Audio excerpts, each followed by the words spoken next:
Hello everybody, my name is Marsh, and this is going to be my spoiler-free review of Yumi and the Nightmare Painter. Let's jump into it.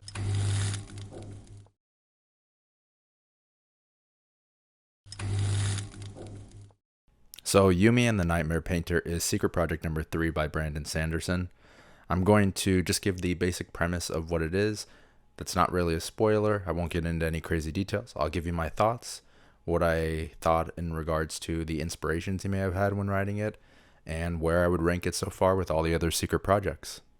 I will also be doing a spoiler-filled review as well, so I'll leave that in the description if you want to check that out and you want to see more of my in-depth thoughts and analysis of the novel. With all that said though, if you could leave a like and subscribe, that'd be greatly appreciated, but let's go ahead and get started. So what is Yumi and the Nightmare Painter? Yumi and the Nightmare Painter is essentially a story about two different people, Yumi and the Nightmare Painter. And in this world, there are nightmares, which are these corporeal, black, shadowy figure forms that feed on emotion of all the people in the world. And the Nightmare Painter, also referred to as Painter in this story, is essentially it's his job to paint away these nightmares because the artistic expression gets rid of them. At least that's what we believe. And then you have Yumi on the other end of things, who has a job of summoning spirits to help the world. And she does this by stacking rocks. That's basically it. It's the story between those two people, how they're connected, and the adventure that they go through. In terms of like inspirations, it's not really a spoiler because it's the main premise, but it's sort of like a Freaky Friday scenario. Some body swapping shenanigans. I think for me, what it reminded me of most was Your Name, the animated movie. Put it up there if you haven't seen it.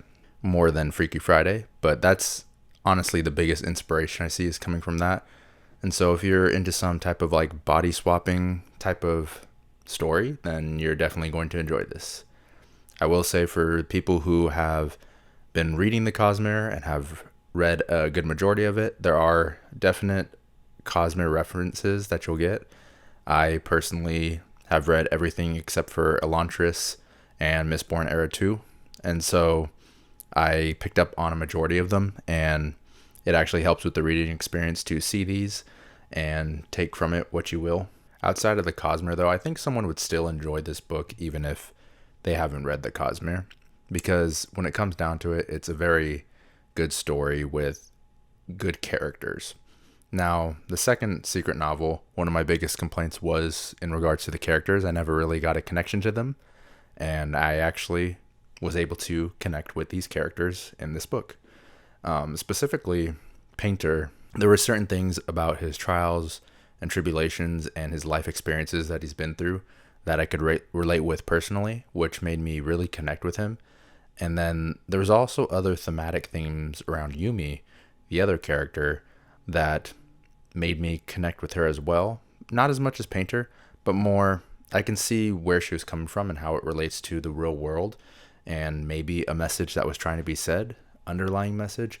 I don't want to get into that underlying message because it could be considered a spoiler, so I'll wait for that to be in the next video, the spoiler review. But there are certain themes and things that you can see with both characters that you can relate to the real world and both connect with on a personal level, at least for me, which helped me connect with them and enjoyed this book a lot more than Secret Project number 2. Now, to compare it to Secret Project number 1, I think that some people may like Secret Project number 1 more. It's a little conflicting. They're kind of on the same level for me. I think I relate to this one more. Therefore, I may end up enjoying it more and want to go back and read it. But Secret Project number 1 is better overall. Maybe. With all that being said, though, I think the characters is really where this book shines, in the relationship between the characters and how they build a connection with you, and you could build a connection with them. Now, in terms of the plot itself with the story, I think I really enjoyed where the plot was going up until the end.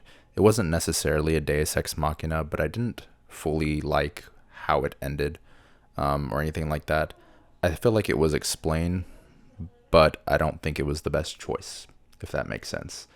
I've noticed with both of these projects so far, at least with 2 and 3, the stories oftentimes will kind of like plod and go at a slow pace, and then all of a sudden, the last 100 pages, you get that Sanderlanche. But the buildup, because of the slow pace, doesn't always hit as much as it would with a 1,000-page novel, I would say, versus a 300-something page novel. So it's a little bit different in terms of how that climax is looked at. Overall, though, with the plot, I would say it's very good. I do think that Brandon Sanderson at the end does chicken out. I will say that. And I'll leave that for the spoiler section for you to look at. But I think he chickens out with the ending. That's all I'll say with that. Now, we've talked about the plot, and we talked about the characters. The setting I don't really want to get into, because I think, as I mentioned with the other books, the setting is kind of the fun part that you get to learn as you go. And the way Brandon Sanderson crafts all his worlds, there's always some interesting detail that you get to discover about the world, so I'll let you figure that out for yourself. But going into a different aspect, let's talk about the writing. This writing is continuing the theme of the other ones, where it's more whimsical. The narrator that we have, which I will not name, is giving the narrator has a certain personality to them, let's say. And so they all read different from most Sanderson novels. If you're talking about Way of Kings or Mistborn, they're not that typical narration. And I've noticed it's a theme throughout these novels. So I'm wondering if the fourth one will keep a similar narrator or narration style and writing style. But a lot of it is a lot more lighthearted with all of its prose and the way it goes at things. And it has fourth wall breaks and things of that sort. And so it's interesting to see Brandon Sanderson take it from this point of view, but it makes sense with who's narrating it per se. I'll just say that. Overall, though, I really like this one. I think when it comes down to it, I'm going to end up enjoying it more than Secret Project 1. Definitely more than 2. Secret Project 2 is kind of a flop for me. And I think it will top it for me because of the connection I had with the characters. I think it's a great characters in this. Great setting. There's a few things I have issue with. I don't really care for the magic system in this one. I won't go into detail about that until the spoiler review. And then also the ending, I do think Sanderson chickened out a bit on the ending. And so that's the thing where something like Tress may supplant itself a little higher in the end, because I think it was more cohesive of a story and the way it wrapped up, versus this one I think is still great, but it's more of like the characters I'm connecting with. So we'll see. Those two are close on par though. And this one was definitely not a disappointment. And I can't wait to see what the fourth one's about. I know it's going to be super Cosmere related and the heaviest Cosmere related of any book, I believe Sanderson said. So we'll see how that goes. Let me know how you feel about it so far. No spoilers since this is a spoiler-free review. Just let me know if you're enjoying it, if you agree with some of my points, and what your thoughts so far of it. And maybe if you've already read all of them, what you would rank all the books at. If you want to jump into a spoiler discussion where I go into things like the Cosmere and certain themes that I had and talk about the ending and story, feel free to click into the next video. Other than that though, thank you all for watching. I hope you have a wonderful rest of your day, and I'll see you guys next time. Bye-bye.